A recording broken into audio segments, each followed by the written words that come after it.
This is an independently produced show and is not associated with CrossFit HQ or CrossFit Media. The views and opinions on this show reflect that only of the host and the host alone, and not that of CrossFit HQ or CrossFit Media. Hello and welcome to your South Central Regional Report. I'm Arthur, and the status of whether or not I'm wearing pants is dubious at best. Well, 13.1 was announced last week, and it was a nasty mashup of two workouts from last year. 12.1, 7 minutes of burpees. Now, burpees are a simple exercise. You go down, you get back up, you jump up, do a clap, and go back down again. But, as we all know with burpees, they start to tax your legs, your lungs, and your mental fortitude. This was combined with 12.2, a 10-minute ascending ladder of snatches. All this combined into a 17-minute AMRAP of 40 burpees, 30 snatches, 30 burpees, 30 snatches, 20 burpees, 30 snatches, 10 burpees, and as many snatches as possible in the time remaining. After the collective CrossFit community picked their jaws up off the floor in shock, they took on this workout. Now, everybody had a different strategy going into it. Some people opted to tear through the burpees and the lighter snatches to give themselves more time on the heavier weight. Others opted for a nice steady pace throughout the workout. No matter which path you chose, it was a long, grueling workout that you had to grind through in order to make it. When it was all said and done, a few familiar faces rose to the top of the leaderboard. Let's start off by having a look at the world scores. In first place, in the men's division, we have Neil Maddox with 199 reps. He beats out the 2011 and 2012 CrossFit Games winner Rich Froning by 2 reps. The 2008 CrossFit Games winner Jason Kalipa takes a solid third place with 196 reps. Looking at the top 5 men, only a few reps separate first and fifth place. It's already looking like it's going to be an extremely competitive open season this year. That competitiveness carries over to the women's division, where we see the 2010 CrossFit Games winner Kristen Clever making a statement that she's ready to take the top of the podium again by putting up 211 reps, beating out the 2011 and 2012 CrossFit Games winner Annie Thorsdottir, who has 109 reps. Now, I know you see Samantha Briggs, Lindsay Borden, and Lindsay Venezuela with 105 reps each and are asking, what's up with that? Why are they all ranked differently? Shouldn't they be tied for third? Well, this year they introduced a new variable to your score, the tiebreaker. How it works is this. They take the time it took you to finish your last 30 snatches and make that a component of your score. In the event of a tie, that time is used to determine who takes that particular place, whether it be second, third, fourth, fifth, whatever. So what happened was this. Samantha Briggs' tiebreaker time was 12 minutes and 57 seconds.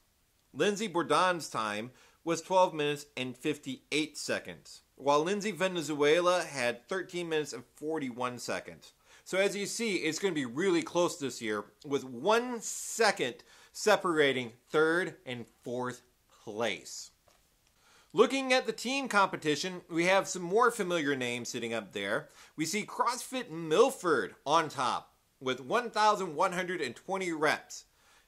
Now, they just missed out on making the games by taking fourth in their region last year. They look to be off to a very strong start, and they want to get that spot in the games. CrossFit Reykjavik, I'm sure I'm killing that, and Shoreline CrossFit trail behind them with 1,112 reps each. In the newly created Masters division, 40 to 44-year-old, we have Danny Hendry in first with Bill Grundler in second with 190 reps each. Again, the tiebreaker is coming into play here. On the ladies' side, we have Michelle Minson in first and Amanda Allen in second. Masters, 45 to 49.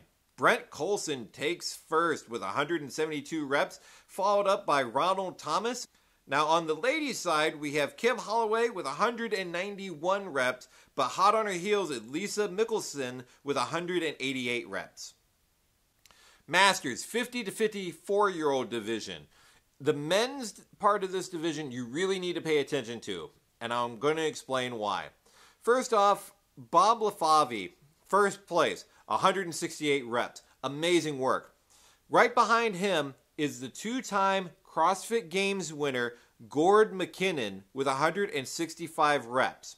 Now, Gord McKinnon has won his Masters division 2 years in a row, back to back. That's as good as Froning and as good as Thor's daughter, and he looks to be on track to do it again this year. On the ladies' side, we have Mary Beth Lissam, who finished second in the 2012 CrossFit Games. In this workout, she put up 171 reps, followed by Joy Bruning, who finished fourth last year at the Games at 166. Masters, 55 to 59. We have a tie. Michael Bridges and David Hippensteel both get 195 reps and a tiebreak score of 15-28. On the ladies' side, Gabrielle Slitt takes first place with 190 reps. Masters, 60 plus. On the men's side, again we see the tiebreaker coming into play with Bruce Suda taking first with 190 reps and a tiebreak of 15-22. Followed up by that is Gary Jones and Scott Olson, who also got 190 reps, and their tiebreak scores were 15-50 and 16-11 respectively. On the ladies' side, we have Donna Walters with 166 reps, followed up by Mary Schwing and Sue Steinhammer at 162 reps each. All these Masters athletes put up some impressive numbers and prove that you're never too old to get fit. And now, moving on more importantly to our South Central region, we have again a lot of familiar faces in the top 5. Most of them all are regional competitors. Starting off with the men, Jeremy Callahan takes first with 189 reps. Most of you remember Jeremy from the regional team competition being one of the few men to complete the snatch ladder. Behind him is Marco Coppola with 186 reps. And right after that, Courtney Wistiger, who took 7th at regionals, trails him by just 1 rep at 185. We've had a major shakeup in the ladies division. Games athlete Jen Jones, who finished 28th at the 2012 CrossFit Games, has transferred into the South Central region from the Mid-Atlantic region, and she has made her presence known. She took first place with an amazing 204 reps. Right after her, we see Nikki Isabel, who competed in the teen competition in 2012 with 194 reps. After her in third, Beth Spearman, another 2012 Regionals teen competitor with 193 reps. And as you can see, the tie break has come into play again. She finished her 30 snatches and gets a tie-break score of 15-14, which beats out Megan Norris, who also did 193 snatches, but her tie-break score was 15-23. Just 1 rep behind these ladies is CrossFit Games athlete Candice Ruiz with 192 reps. The teen competition is packed with games teams and regional teams all vying for the top spot. But sitting on top is no surprise at all. Get Lifted takes first with 1,075 reps. Now last year, Get Lifted dominated the Open, but once they got to regionals, they fell to 27th. It's going to be interesting to watch and see if history repeats itself or if they're going to be able to carry that momentum into regionals and all the way through to the games. Following them is Team CrossFit Central, who came in 13th at the games. They come in second here with 1,043 reps. And after that, we have Woodward CrossFit RWB, CrossFit Deep, and RCC River City CrossFit. Now, while there are no regionals for the Masters division, they are ranking the Masters by region. Now, maybe HQ is considering a regional after all. I don't know. I definitely hope they would. But let's take a look at how these amazing athletes are stacking up in our region. In the 40 to 44-year-old division, Steve Jones takes first with 166 reps. Eric Ahart with 159 reps, and Jeff Wickinson with 158. For the ladies, we have Candace Peace beating out her closest competitor at 191 reps. Meanwhile, Tammy McDonald slightly trails behind her at 188. In the 45 to 49-year-old division, we have 2012 CrossFit Games Master Division and 4th place finisher Cliff Lewis.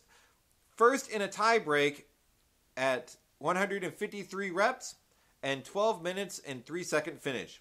Behind him, also with 153 reps, is David Rowland with a time of 12:24 and Sam Mooney with a time of 12:44. For the ladies, we have another 2012 CrossFit Games competitor on top with Ken Dunlap, who finished 16th at the Games. She takes first here, but only by 2 reps with a grand total of 166. Kelly Gilroy puts up a thoroughly impressive 164 for a solid second place finish. In the 50 to 54-year-old division, in the tightest race yet in the men, Galen Valdez beats out Paul McBride by 1 rep, 151 to 150. On the ladies' side, Benita L. Thompson takes first with 156 reps. And in a tiebreak, at 150 reps each, we have Maud Hetch with a time of 11:22, and Anna Brenner with a time of 13:29, and Lisa Love with a time of 14:14. Masters 55 to 59 in the men's division is also off to a super competitive start, as 1 rep separates first and second, and 1 rep separates third, fourth, and fifth places. But sitting on top of the pack is Bob Patterson with 168. Behind him, by only 1 rep, Ken Greaves with 167. On the women's side, we have Robin Northwick, who comes out on top at 150 reps. Bunched up behind her in another close race is Sharon Woolley in second at 145. Laura Schackenfeld in third at 143. And 1 rep behind her in fourth is Iris Hale with 142. And finally, in the 60-plus Masters division, we have Frank Trimble in first with 158 reps. And Joe Enriquez in second with 153. On the ladies' side, we have Susan Williams with 121 reps, leaving Sherry Coombs, who comes in second with 117. As you can see, the tiebreaker's been in full effect. It's really made the difference in several of the rankings throughout the board. The tiebreaker is going to be key for those going to regionals and those who may not make it because they were just a little too slow. Now, one name that was conspicuous by its absence was Jenny LeBaugh. Unfortunately, Jenny LeBaugh was involved in a bicycle accident and broke her foot just 1 week prior to 13.1. So you're a games competitor, 13.1 is coming up, you've got a broken foot. What do you do? Well, Jenny LeBaugh displayed the heart of a true competitor as she took on 13.1 with a broken foot and put up an impressive 150 reps. So remember this the next time that you're deep in a WOD, your lungs are burning, your legs are hurting, your arms are sore. Jenny LeBaugh did 13.1 doing burpees on 1 leg and snatching with a broken foot. There's no excuses, no time to complain for you. It's go time. Just do it. 13.2 is hours from being announced, and everyone's discussing strategy on how to take on the workouts.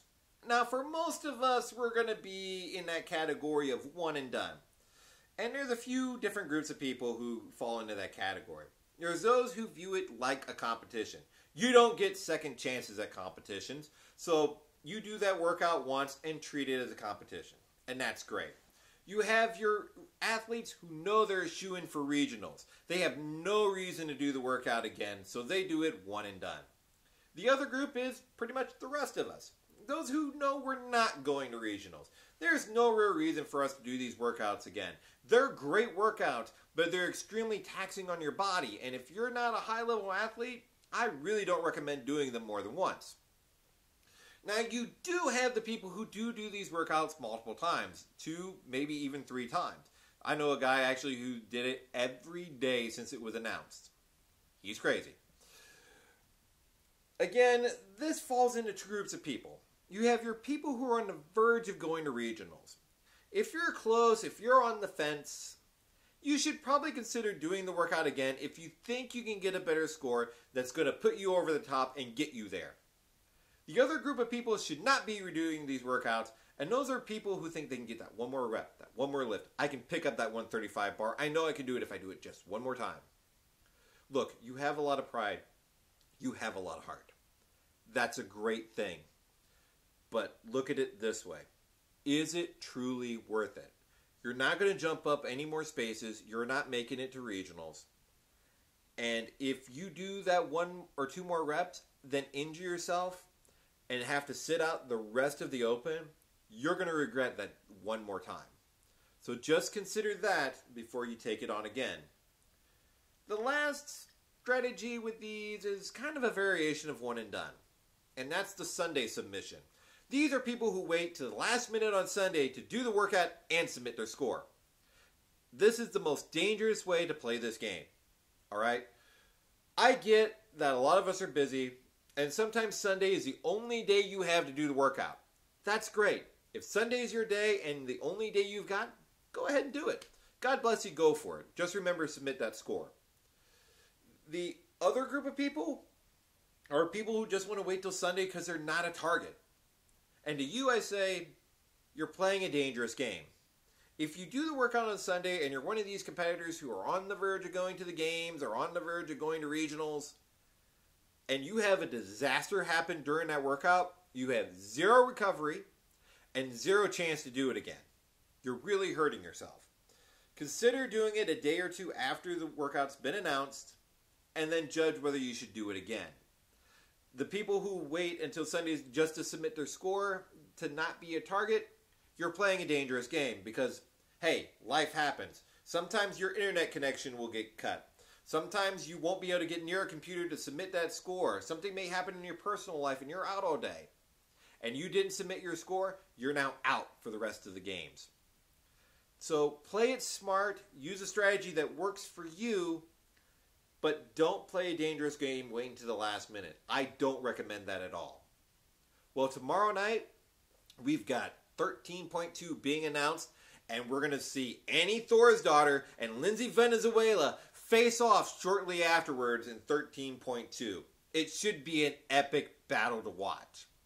Well, that's been your South Central Regional Report. I'm Arthur, and I'm wearing shorts. Come on. You really thought I wasn't wearing pants? See you next time.